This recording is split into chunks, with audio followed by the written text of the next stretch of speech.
Okay, let's do this, Chris. Why don't you continue reporting, and we'll pass along a couple of other things that we're picking up along the way. Trading at the New York Stock Exchange. The stock exchange, as many of you probably know, but some of you don't, is in that part of Lower Manhattan, not quite as far down as the Trade Center, but it is in that part of Lower Manhattan, and trading has been suspended there. Bridges and tunnels coming into New York have been closed. That will create a whole different set of problems. We are also being told that the FAA has suspended takeoffs and landings, and I want to make sure I get this right, guys, that in at all airports around the country.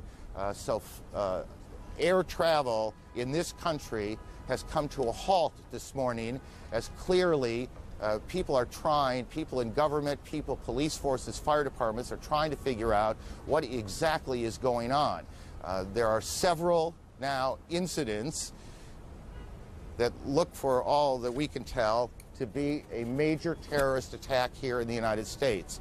So all airports all across the country are closed.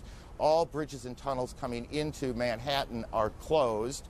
The Pentagon has been evacuated, or is being evacuated.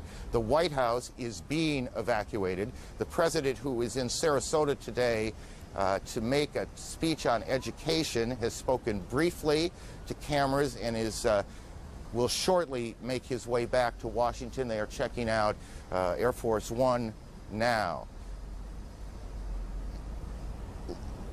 Let's go to Atlanta. Chad Myers can talk to us a bit about the air traffic problems. Chad, are you there?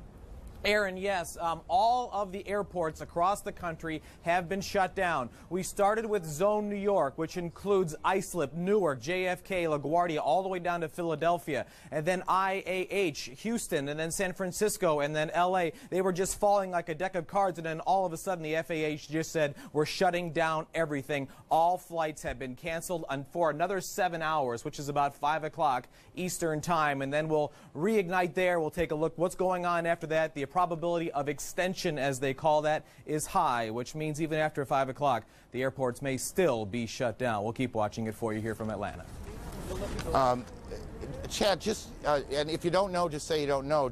Can you recall a situation where every airport in the country had been shut down? Absolutely not, except in wartime, of course, Aaron, and obviously this is not that. But with all the airports, as they were going down from west to east, we could see them, and then we could eventually see from New York, and then they canceled Boston, as we got the report that the first flight, or one of the possible hijack flights, did come out of Boston, and then it just started going down from there. But never, ever before have we ever seen all of the airports shut down like this, not this quickly. Chad, thank you. Stay on this for a while. We'll get back to you. We know that many people are just joining us. We want to get everyone on the same page before we move on.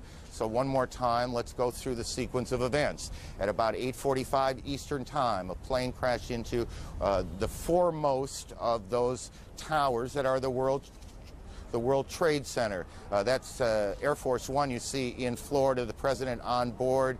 Obviously extraordinary security around the plane before the president got on, and the president is heading back to Washington. A short time ago, the president made a statement. He said, terrorism against our nation will not stand. The government will hunt down those responsible. Mr. Bush said today, we've had a national tragedy. 2 planes have crashed into the World Trade Center in an apparent terrorist attack on the country. And we also have a report now that it was a plane that crashed.